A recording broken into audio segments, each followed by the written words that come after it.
Hi, this is Dave Edwards, and I'm pleased to be joined in the Zoom world by David Allen, a man who needs no introduction to any of us. Good to see you, David. Thanks for joining me. Dave, thanks for inviting me. I mean, always glad to, hang out with people in the universe that you've been in and are in, and GTD supporters. Because a whole lot of my world is about how do we get this message, to a planet so we have a world with no problems, only projects. But that's a big mission. So, and someone like you and your background and your interests or whatever, such a great champion of our stuff. Thanks. So Well, delighted to chat there. well, you've done a wonderful job in spreading the good word, but in most of the interviews that I have seen you do, the people who interview you tend to want to talk about GTD, the methodology, and get into those things. But I want to go in a slightly different direction. One of my favorite expressions that you use is your brain is not for holding ideas, it's for having ideas. So I want to probe what's in your brain, what's lurking in those dark corners of your brain, if you don't mind. But let's step backwards just a little bit. Do you ever reflect on the early days when you were working on putting GTD together? I mean, how did you do it? I did not wake up one morning with some grand epiphany about this whole thing. It's really the result of a long string of epiphanettes, basically. But I got into it because when I started my own consulting practice, and I started my own little consulting gig simply because I didn't know what I wanted to do with my life. I just wound up being a good number two guy, helped a bunch of friends start, with their own businesses, and just because I didn't know what else I wanted to do with my life. But it wasn't stupid, and I wanted, some interesting stuff. So I had people in my network who were starting their own businesses, had small gigs or whatever. And again, I became a good number two guy. Then I'd walk in and help them do whatever they were doing. I'd look around and just say, how much easier can we do this so I can leave earlier and you can leave earlier, and we get more done with kind of less effort, being the lazy guy I am. And I helped them fix that. Now they call that process improvement, but I just said, look, how can we? And then of course then I'd help them fix it and improve it, and then I get bored, get onto cruise control and go, okay, what else is there to do? And then I get bored and then I just go leave and get another gig. Then I discovered they pay people to do that. They call them something, consultant. Couldn't spell it. Now I are one. hung out my shingle in when was this? 1981. Allen Associates. I created my own little consulting practice. But because of my experience, a lot of this, Dave, came from my attraction to clear space. A whole lot of before I got into all of that, I was in the self-exploration world.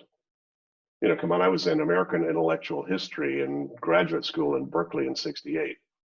So, heady time to be there, but discovered that academia was not where I could find enlightenment. I got tired of studying people who had theirs. I wanted mine.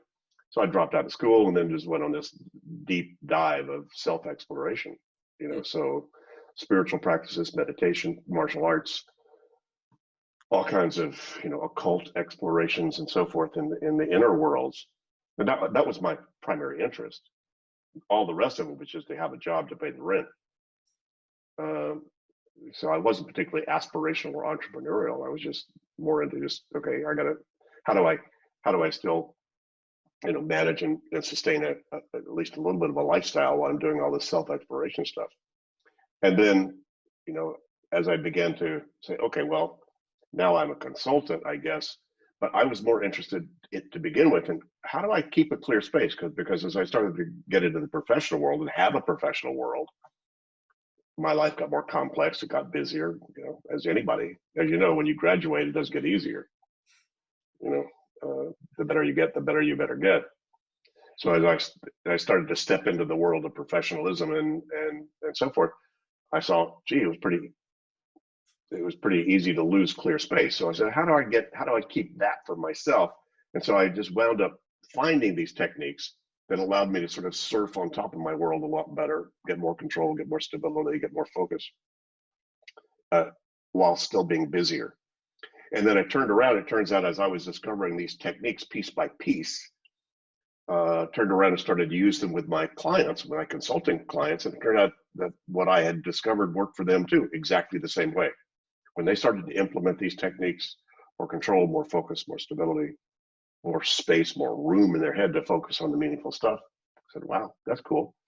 So that became just part of what became part of the core of my consulting process. And I was very interested, by the way, in finding models then, because honestly, Dave, I've never had any traditional or formal education in business psychology or time management. All my stuff came out of the street.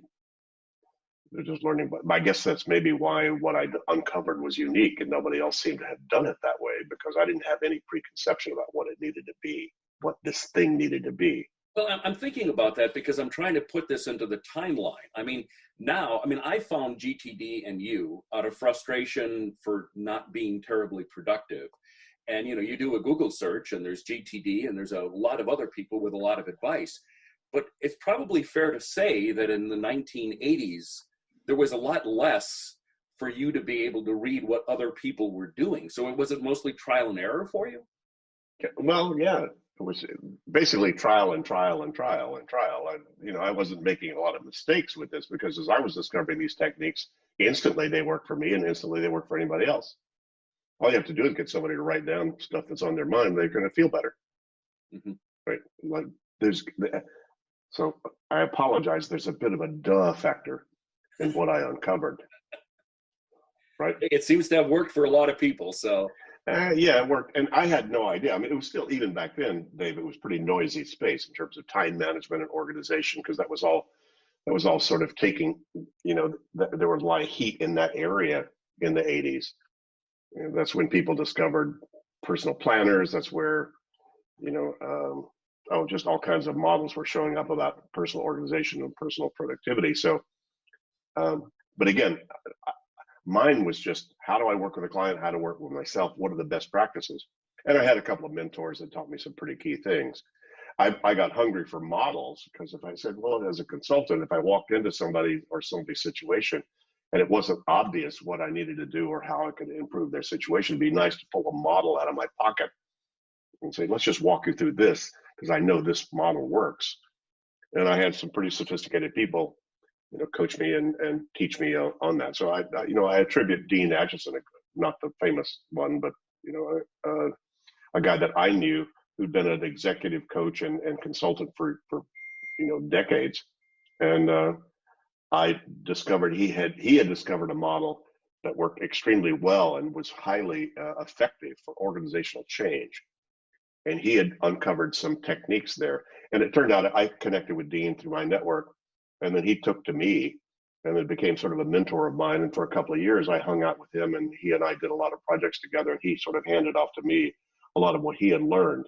For instance, the mind sweep, getting everything out of your mind and taking everything that you got out of your mind and making next action decisions about it, and having some entrusted systematic way to then manage that externally, in terms of what you capture and then how do you communicate about it, what you decide about it, and so forth, and how do you distribute that. Because he had found that was absolutely critical for an organization to make change, especially from the top down. If they are hung up with old business and open loops still spinning around in there, very difficult to create a new loop or to move on it. So this worked for you. You took it into the marketplace with your clients, and it obviously took off. And did that ever surprise you that this journey that you started for yourself turned into the huge enterprise that it became? I had no idea it was going to be a huge enterprise. As a matter of fact, I didn't know I was going to do anything other than have something that kept a pretty good job with my little small consulting practice. Then it turned out, a senior guy and the head of HR in a big corporation saw what I was doing and said, geez, David, we need that in our whole company. Can you design something, some sort of a training or format so we can reach a lot of people with this model that you've uncovered here instead of just one-on-one? So I said, sure. So I spent a couple of months and designed a personal productivity training using these techniques I'd uncovered. And it was hugely successful. A pilot program, for 1,000 executives and managers over a year, that was quite successful, unbelievably successful. That was Lockheed, 1983-84 in Burbank. Mm. So that suddenly thrust me into the corporate training world with this stuff. It's like, wow, who'd have thought? You'd have told me as an American intellectual history major in Berkeley in '68 that I'd be in the corporate training world. I go, come on, what are you smoking? Give me a break. But it turned out that was the hungriest audience, and it turned out that what I'd uncovered and recognized and then been able to more objectify and formalize as a model turned out to be the thing that the most sophisticated people were the hungriest for. Because at that time, that was when the world was starting to experience email and a lot of the tsunami of things coming at them, and the rapidity of change that was going on in organizations at that time. And that then thrust me into that corporate training world. And then it was just, who knew? I had no idea. Dave, it took me 25 years to figure out what I'd figured out, and that it was unique and that nobody else had done it, and that it was bulletproof. Yeah. And this was all just in the street, just doing something, keeping a good job, and just following my nose and just picking up the phone. I never did any marketing about any of this. It was all referral based. And is it fair to say that the system that we know today is pretty much the system that you designed back then? I mean, it doesn't seem to have gone through any major renovations. And it won't. When we fly to Jupiter in 2090, they still need an in-basket. They still need to decide next actions of the stuff they capture. They're still going to need to have some external brain that they can organize results of what they figure out. They're going to still need some sort of review and reflection process on the content, so they make good, trusted choices about how to get to Jupiter or get off of Jupiter. So, I didn't make this up. I just recognize what we do, in a situation that has potential ambiguity, more choices than is obvious, in the moment. How do you get control of that? So, as you know, the 5 steps that are sort of some of the core aspects of how do you get control and stability in a context, capturing, clarifying, organizing, reflecting, and engaging, those things, I didn't make them up. I just recognize those are the stages we go through if you want to get your kitchen under control or your consciousness under control. It's all the same thing. It's just most people don't do all of those because they don't have they're not driven to get their consciousness under control. They're addicted to ambient anxiety that they're living in. Uh-huh. Do you find it interesting when practitioners of GTD, almost apologize when they fall off of the system and they try to get back on it? I mean, how do you read that? It's just habit change, and everybody goes, "Oh God, everybody should exercise more. Everybody should probably eat better. Everybody should spend more time with their kids." Come on. Just welcome to the world of, oh, this is a best practice, but I wasn't born doing it. That means I actually have to change or refine or upgrade some behaviors, that are not on automatic. Mm-hmm. So you need to get them on automatic. It takes most people, Dave, from my experience, once they get this, even the best and brightest, I don't know, you can tell me how long it took you before capturing everything that has their attention they can't finish in the moment gets written down. Mm-hmm. I don't know. Little or big. For me, it was just a liberating thing. I mean, once that kind of like sunk into my brain, it became so easy. And yeah, but how long did it take it? How long did it take it to sink into your brain? Well, it probably took me a good year before that was like really my habit. But that's what I'm talking. That's what you asked. Right, right. I do remember though that one of the things that early in my GTD journey that I felt bad about. In fact, I was telling somebody about this just recently, that I sort of saw the book as kind of like my Bible, my direction for the future. And as I read the book, I implemented certain things, first, second, and third. I can't say that I implemented the whole thing all at once. And along the way, I kind of modified the steps to kind of suit my work. And I felt guilty about that initially. That like if I wasn't doing it the David Allen way, that somehow you were going to reach out and you were going to slap me silly.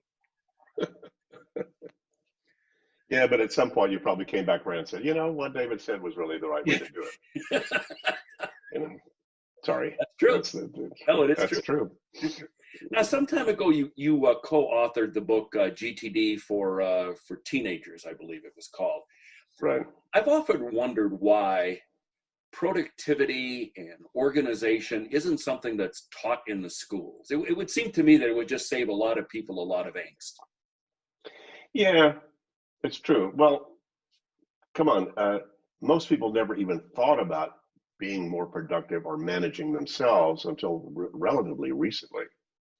And when you have to kind of hand it to Peter Drucker, the great late, Peter Drucker, to sort of convince the world that there were best practices that you're not normally or naturally doing. The Effective Executive is still a great book, Mm-hmm. that Drucker wrote. And so, and the reason, by the way, time management became popular, you can't manage time. You don't mismanage 5 minutes and come up with 4.5 or 6. Time just is. They call it time management because people who are important um, don't want to be embarrassed by saying, I need help in managing myself because of the money they're being paid. So they call it time management. Mm-hmm. Oh, I'm so important. I need to how to manage my time. So how do you manage yourself and your focus? Oh, duh.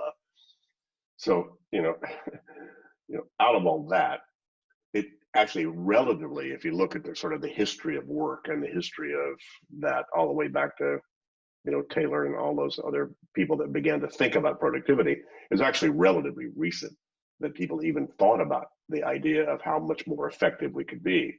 Now, Taylorism and what, ultimately sort of the current version of that would be Agile and Scrum and Lean and non-violent, all those things about how do I most effectively manage the flow of work that's most effective and efficient. Mm-hmm. But as a good friend of mine who runs the Lean Institute, he said, David, GTD is lean for the brain.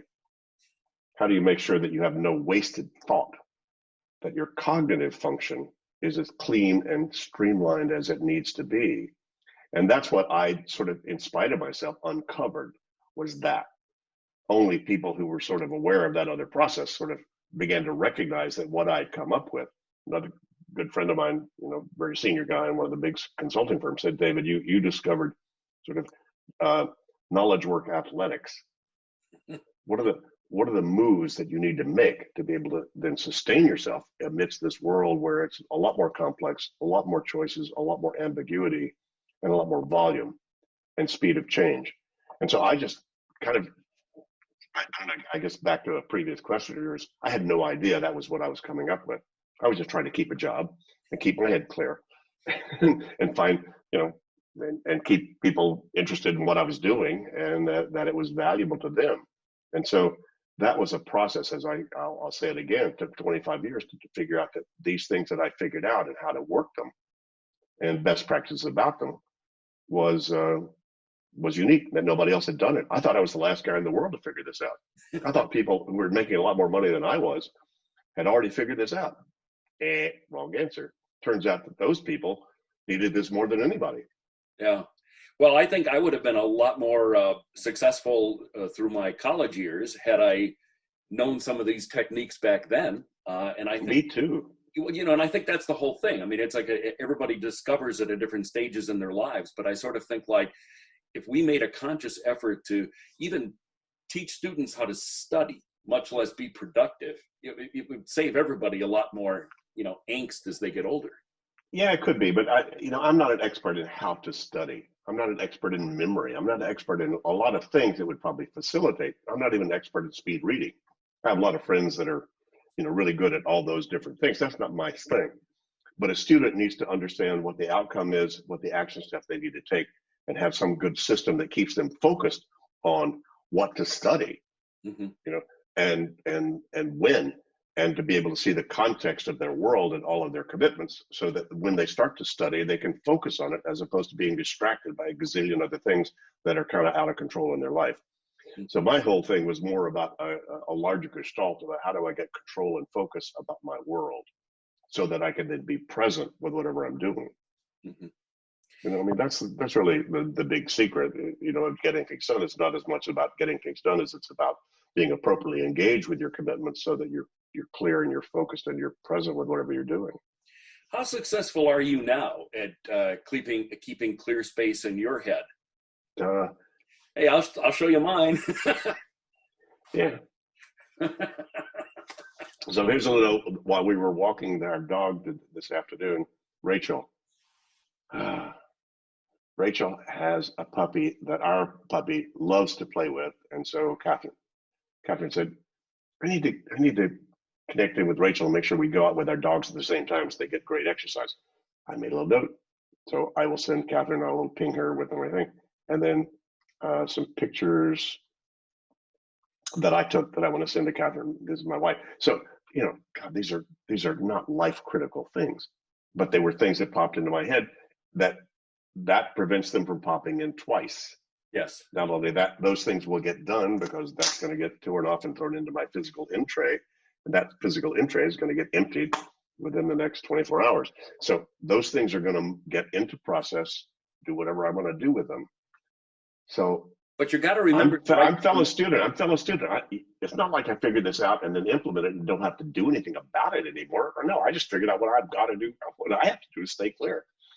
You've got to remember to write down more than Rachel, because when you get to be, in my age at least, I come back and I look at that and go, Rachel, what did that mean? That's why I have to look at it pretty soon. Look, I'll be 75 next month, so I understand. Okay. So what is occupying your clear space these days? What have you been thinking about? What have you been working on? Well, as you probably know, a lot of what we've done as we've built our business, I'm still very interested in how do again, our mission of how do we create a world with no problems, only projects, and found out that I uncovered a key that was able to produce that kind of result at whatever level people wanted to engage with it, and it became globally attractive. And especially once I published Getting Things Done, I had no idea what the uptake was going to be on it. I just had high anticipation but no expectation, and then suddenly it became a U.S. bestseller, and then got translated into a lot of languages, became an international bestseller. So I suddenly found myself thrust into the world that wanted this in some way, but that was bigger gum than I knew how to chew. So I said, well, if I didn't want to keep this single little boutique, my own speaking and bestseller book kind of thing, which one could do, we said, okay. I had my small little group of people, I'm in a small company that I had at that time of doing this work. We said, okay, shall we take this global? We said, okay, sure. But the only way we could do that would be technology and partnerships. And so we wound up, technology's been a long time coming to try to figure that one out in terms of how we do that. But the partnerships, also, I didn't know how to do that. How do you create a global licensed process, for training and intellectual property, and so forth, and a lot of coaching about that called careful, and so I didn't know how to do it. But then, long story short, some people came to us who did know how to do that, and so we wound up partnering with them. David Covey, Stephen's son, who left Franklin Covey, and he and his partner Stephen Mardux had built an IP licensing company once they left Franklin Covey to sort of take advantage of their ability to know how to. They're the guys who built the 7 Habits around the world in terms of how that got distributed. So they came to me because I was first on their list, and we're still partnered with them. So they helped us, create a program to get this licensed around the world. So we still are doing this. Golly, 7-8 years later, we're training master trainers and coaches, with our folks, training them to be able to deliver this well. And then there was a business model set up to do that. So that's still a lot of what I'm doing, is helping support our global network. We're officially represented in 90 countries now. So if you're around the world and if you go to our website, just click on training and coaching and just type in your country, you'll see who's around there, who's a certified master trainer, and they're doing, public trainings and coaching, with this methodology. But that's a short version of a very long story, Dave. But that this wound up being, I wasn't, again, still not particularly aspirational or entrepreneurial. I'm trying to keep this flame alive about what this is. And so then doing that as best I can to support our global network of people distributing this as best I can. So we still have a very rich and elegant community of practice of master trainers around the world. We've got about 30 master trainers now, and they're just some of the coolest folks you'd ever meet. And they're the folks who we've certified. They're now translating all this into their own languages, their own countries and regions. and getting this out there. But a lot of that is still in very startup mode. So we're still, so anything I can do to help support all of them. And I'm still doing 2 to 3 podcasts a week. I thought at some point everybody in the world who would be interested in GTD would get it, and then it'd all die out. No, you still keep coming out from under the rocks going, wow, who'd have thought, that the world keeps awakening to this? And I keep being surprised, as you're a GTD Connect member. I mean, I always keep being surprised by how many people I never met, ran across this at some point in their life where it was critical for them. They became huge champions of this. I never met them, but they became ambassadors of this stuff like you. Yeah. And so I keep responding to all of that. I've never gotten any request for, maybe 2 or 3 in the last 20 years, or maybe 10 that were sleazy, people that just wanted to do whatever they wanted to do, that this didn't seem right. But otherwise, I take advantage of every opportunity to share what this information, this methodology does, because without exception, it improves conditions. And it's not running with scissors. There's nothing, what are you going to hurt? Everybody says, oh my God, it's too structured. I go, what's too structured about writing stuff down that has your attention? By the way, what's too structured about deciding what you're going to do about it? What's too structured about parking some reminder in some place you trust? What's too structured about reviewing where you park that stuff so you don't miss something? Duh. Sorry, I warned you. I warned you there would be a duh factor here. But most people, when they're in their mid-70s, with all due respect, are slowing down. It sounds like that's far from what you're doing. I don't think I could. Well, yeah, slow down. And, I've been able to leverage what I'm doing so that I don't have as much pressure day to day, minute to minute for all the details of what sort of created this business to begin with. But I still have, there are now 3 possible potential books, ideas in the works about this that are not out there yet. So I'm still talking to my editor about those. That's still there. And I don't know well, the paintings behind you are paintings I've done. I picked up the flute again. I taught myself 30 years ago, and then it kind of dropped off for a while. And then I sort of picked that up again. So I got a bunch of stuff that I'm going to flunk retirement if I ever did anything that looked like retirement. But as long as I'm conscious, I couldn't help but share what this is with anybody. Join the club, brother. I'm still trying to figure that out myself. Now, wait a minute. You are the painter of those pieces behind you? That's amazing. Yeah. No, I picked up acrylics about 2 or 3 years ago and decided to play with it. I've always enjoyed drawing and so forth, and then ran across a great coach about painting and drawing, a guy named Brian Baumeister.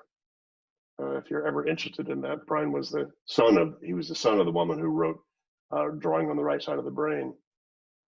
And Brian was fabulous. So Catherine and I both took classes from it, and it sort of opened me up to the freedom to be able to do stuff like that. So, well, I have I think it's a 2.1 year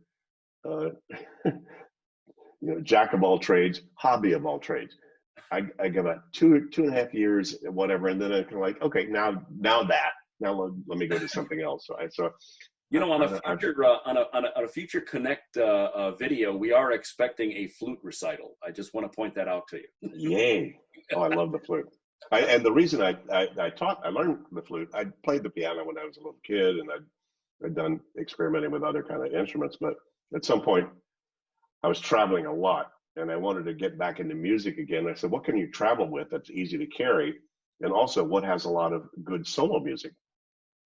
So the flute seemed to be the right answer. So, would it be fair to say that your move from California to Amsterdam maybe opened up more time for some of these creative pursuits? Because back when you were in California, it seemed like you were the chief disciple, the chief trainer, the chief everything, with a small staff around you.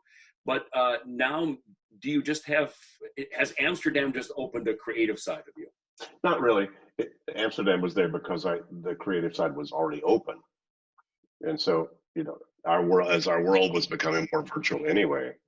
And Catherine, my wife, said, we need to get out of the U.S. because the U.S. just has such a U.S.-centric thing. We saw people slightly older than us looking more sedentary than we wanted to be. We don't have kids. We're still in good health. We said, okay, time to throw a dart and, shake our world up and go somewhere else. It just turns out that I was doing all that in California as well as we were becoming more of that. So this change was not really about changing a whole lot about what I was doing or how I was doing it. It was more like just changing my environment, which is always nice to kind of shake it up and, shake all that stuff up anyway. But I was doing the same kinds of things in California.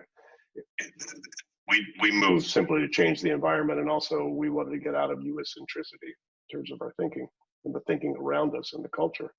So, I like to ask people like you who have left the States and are spending time overseas, what's it like back? And I don't want to get political, but what's it like now looking back at the United States and everything that the nation is going through? I mean, what are your thoughts when you and Catherine get together? Do you talk about that? That would be a much longer conversation than whatever. Because again, Dave, I was an American intellectual history major in college.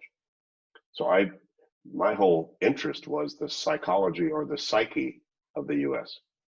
and the DNA of the thought process that was built into the U.S. thinking, which I absolutely loved and was enthralled with. I'd been an exchange student in high school, lived in Switzerland with a Swiss family, and sort of learned what the Swiss culture was when I was 17 or 18. And when I came back, I said, wow, this is really different. And the U.S. has something quite unique. So I was enthralled with all that. So, and there's a lot of things I could say about that, but that was why my choice for graduate school was American intellectual history, the history of thought, history of culture, history of the DNA, essentially, of what was America, which is incredible. Mm-hmm. And so what was fascinating moving here was not leaving that it was discovering the source. So a whole lot of what makes America cool started a few blocks from where I am right now. Yeah. This is the seat of the Enlightenment. This is the first place in the world where the individual took precedence over monarchy and church. This is the first place in the world where a woman could come from the countryside in the Netherlands in the 1600s by herself and find a job and buy a piece of stock in the first stock exchange in the world. And, I mean, there's just so much about the Dutch culture. And so I got enthralled with the Dutch culture itself. So not that was the reason for doing, we just found this was kind of the perfect storm. It was enough of a foreign country to be adventurous, but everybody speaks English here. So you can get by. And it was more the center of the world. I mean, come on, Amsterdam was much more the center of my world than Santa Barbara was in terms of getting around, especially as we began to build a global network of people. Sure. So this became a great hub to be in. It could have been anywhere. We just wanted to be somewhere near a good airport and that we loved. Could have been Stockholm, could have been London, could have been Milan, could have been Kyoto. No, Kyoto is too far away from everywhere else. But anyway, those are places we loved anyway. So once our world became virtual and we were able to then take this methodology into a virtual world more so, and then I was able to then sort of distribute the accountability and responsibility and a lot of the work, of coaching and training, especially once we found a good U.S. Partner, Vital Smarts out of Provo, and they took to us, we took to them. And we were able and felt comfortable enough with DNA match with what we were doing, that we were able to hand off to them, all of our training in the US and Canada, which is a big part of what I was doing before. It's why we were able to go from 50 people down to 5, simply because a lot of what I was doing before was just trying to maintain coaching and training, in that part of our world as opposed to international. But now we're totally global. So we've actually become sort of more of an IP licensing company than anything else.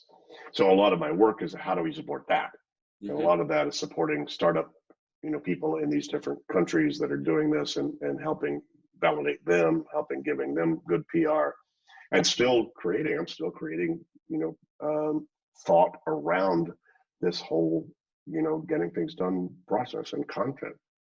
I just took on today, I just added to my action list, writing a new article about procrastination. Because there's some stuff I came up with years ago that we had to kind of drop out of our sort of simplifying the training, so people more got the basics. But there's some more sophisticated stuff about that. So I still keep being pinged about that and keep being interested in doing that. Yeah. So, well, I think was that. I guess that's the best answer I could give you right now. I think that's what keeps you young. You keep your brain moving. Alzheimer prevention. Well, Exactly. just trying to learn Dutch. That's my big project right now, because we actually intend to immigrate. So I actually want to give up my U.S. passport and get a Dutch one. Interesting. So hopefully that'll be next year if we do that. Well, when I asked to do this interview with you, I mean, like I said, I could spend hours with you talking about GTD and the methodology, but I really appreciate you letting us get a little glimpse of David Allen outside of GTD and some of your thought processes. And I hope we get to have a conversation like this again. Anytime, Dave. All right. I'm all yours. This is fun. David, Thanks very much for joining us.